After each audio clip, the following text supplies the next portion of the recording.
السلام عليكم ورحمة الله وبركاته. ازيكم حبايبي؟ عاملين ايه؟ يا رب تكونوا بخير وبصحة جيدة وفي أتم الصحة وأحسن حال. النهاردة أنا هفرز البانيه. احنا عملناه مرة واتنين وتلاتة كام مرة على القناة.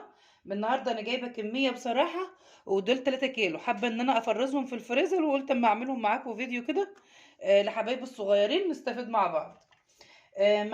معايا بصل وشطة حراقة وليمون وتوم، على حسب الكمية اللي انت هتعمليها. ده معايا 3 كيلو، انا عاملة حبتين من البصل وتلات اربع فصوص توم، مش كتير يعني. ده انا عاملة هنا الفص اسماء 2، يعني هو فص واحد اسماء 2، دول مش كمية يعني، كل فص لوحده. ومعايا ليمونة، ومعايا التوابل بتاعتي شطة ومكعبين من مرق الدجاج بيعلي التست معايا شوية في البانيه، وملح وفلفل اسمر والسبع بهارات. ومعايا ديت انا مرضتش افضيها في العلبه، معايا توابل البانيه دولت ب5 جنيه. بتجيبي توابل بانيه بيبقى يعني ايه، حاطط بقى هو السبع بهارات وفلفل وكمون، ومنها بصل بودره وتوم بودره. فاحنا عشان يعني انا ما بستكفاش بصراحه بالبهارات ديت في البانيه، علشان كده بضطر ان انا اعمل معايا البصل والثوم والشطه والليمون، بضربهم حلو في الخلاط عشان يعلوا معايا القيمه الغذائيه للبانيه بتاعي، ويخلي طعمه حلو كده معاكي. وهنزل بكل ده في الخلاط بتاعه وافرمه ناعم خالص في الخلاط، يعني الكبه ما بتفرموش ناعم حلو. ومعلقتين 3 كده من الخل، تقريبا ربع كوبايه يعني، طبعا على حسب الكميه زي ما قلنا. وهنزل برضو بالبهارات بتاعتي والملح والشطه، وهنزل بالمايونيز. انا بصراحه لو انت حابه تحطي بيض حطي، انا هحط، انا لسه جايبه العلبه دي، انا بحب اجيب البرطمان. هنزل كده بمعلقتين 3 كده من المايونيز، بيعلي التست حلو وبيعمل يعني ايه، مفعول البيض ده بدل البيض. بس لو انت حابه تحطي بيض حطي. انا البيض بيفرق في القلي وبيفرق في الطعم، والمايونيز برضو بيفرق في القلي وبيفرق في الطعم. المايونيز احلى بكتير وانت بتقليه في الطاسه عن البيض. المايونيز ما بيرغيش، ما بيعملش زفاره، ما بيعملش ده خالص. وبعدين المايونيز بيعمل مفعول البيض بالظبط، يعني كأنك حاطه بيض. وهحط معلقه من البهارات توابل البانيه، احط معلقه كده كبيره، وهفرم كل ده بقى ايه في الخلاط، هفرمه ناعم خالص. طب لو الخلاط يعني انا عامله هيشتغل معايا، بس يعني اوقات ما بيشتغلش معايا، ممكن تفكيه بمعلقتين ميه، حاجه بسيطه كده من الميه. هفرمه كده وارجع لكم. فرمته ناعم خالص اهو، خالص. والله انا ما حطيت ولا ندعه ميه خالص يعني. حتى بنت وفاء بتقول لي ماما ممكن نحط بدل الميه لبن، ممكن تحطي معلقتين لبن، بس اللبن هيلهفوا معاكي بسرعه في الزيت. انا والله ما حطيت له ميه خالص على الخل. طبعا ميه، والبصل ساعه ما بيتفرم بيروح ميه، كل حاجه ميه، فبيتفرم معاكي كويس جدا من غير الميه. وهنزل بقى ايه بكل الكميه كده على البانيه بتاعي. وبايديكي بقى، طبعا احنا حاطين الحدق بتاعه، وبايديكي كده بقى ايه تتبلي كله كده مع بعضه. الخلطه ديت جباره جباره للبنان، حلوه قوي، جميله جميله. وطبعا زي ما قلنا لو حابه انت بقى تحطي اي بهارات تانية عندك اللي يريحك، حته البهارات دي لو شويه فلفل اسمر بس بيقضوا الغرض يعني زي ما بيقولوا. بس تدبلي بقى كل الكميه كده حلو معاكي كده،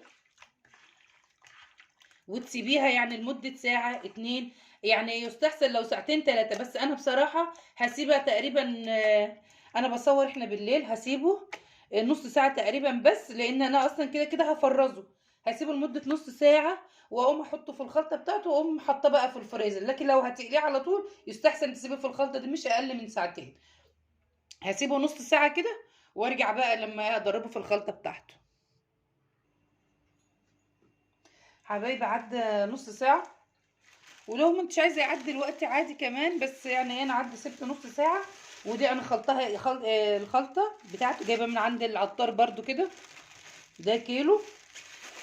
على فكره عندي برضو في التلاجة قديم اهو، لما بحطه عندي في كده في التلاجة، ده اللي انا كنت مستعملاه.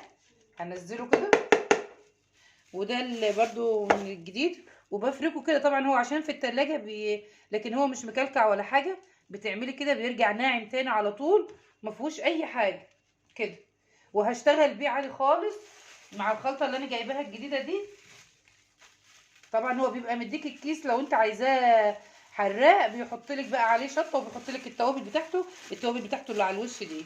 فهتلخبطي كده وهو في الكيس كده.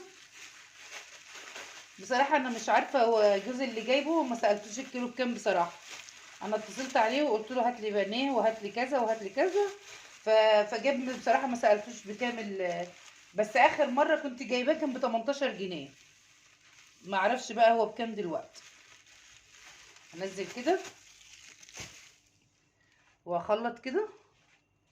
طب لو ما عندكيش الخلطه ديت، شويه دقيق علامه عليهم شويه سميد مفرومين بقى، تفرم او عيش الفينو بتاعنا ناشف ده تفرميه، وتحط عليه بقى شويه علامه برضو، وكيس وشويه التوابل بقى اللي عندك. كنت اقولك تجيبي خلطه البانيه من المحل، بس عادي لو انت حطيت له البهارات اللي احنا قلنا عليها شغاله برضو. هجيب البانيه بتاعي كده جنبي، واجيب بقى قطعه قطعه كده كده. اضغطي بس، اضغطي ضغطه كده علشان ايه اللي تحمل معايا، تبقى في طبقه حلوه كده على البانيه. طبعا انت ضايقه حدقه وشايفاه حادق عادب معاكي يعني. بصراحه مخرط خرط البانيه مش عاجبانا. اول ما جابها عيبت. احنا بنعمل هنا بتبقى تقيله شويه يعني، بتبقى زي دي كده. لكن هو اكتره عامل شرايح رفيعه قوي وشرايح مش ظابطه في تقطيع البانيه بصراحه المحل.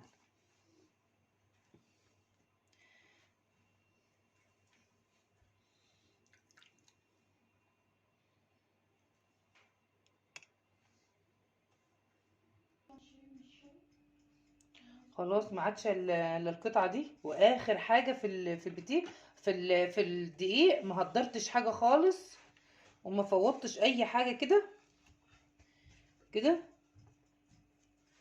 وخلصت الكميه دي ودي. هجيب بقى الصينيه بتاعتي كده. هجيب بقى الاطباق اللي انا عندي مجهزه، الاطباق الفل اللي انا هحط فيها. هجيب بس الاكياس. جبت الاكياس التلاجة بتاعتي كده، واقص كده ايه الكيس 2 عشان اعمل الطبقات. بس تسيبي الكيس يعني ايه، ما يكون براحتك بقى، بس انا يعني ايه الكيس سليم زي ما هو مجوز اهو، عشان يبقى عازل حلو بين الطبقه وبعضها. هجيب هنا كده. عايزه تحط بصراحه انا هحط كده، واحط بقى ايه زي ما تحبي بقى انت. شوفي مثلا ايه هتخزني مثلا ازاي، إيه على اكله او اكلتين مثلا، على قد بنتك ابنك. انا بصراحه هخزن لابني للكليه، والبنت برضو ايه بتيجي من الدروس، بتبقى ساعات مش حابه الاكل اللي انا عاملاه وتقول لا مش واكله.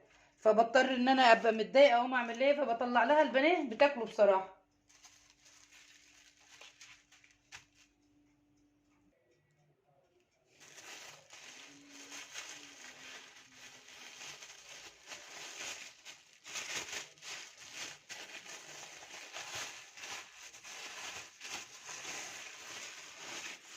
حبايبي خلاص خلصت اهوت وكيستهم. يا رب تكونوا استفدتوا معايا كده واتبسطتم واتسليتم، والفيديو عجبكم وطلعتوا منه ولو بمعلومه. والسلام عليكم ورحمه الله وبركاته.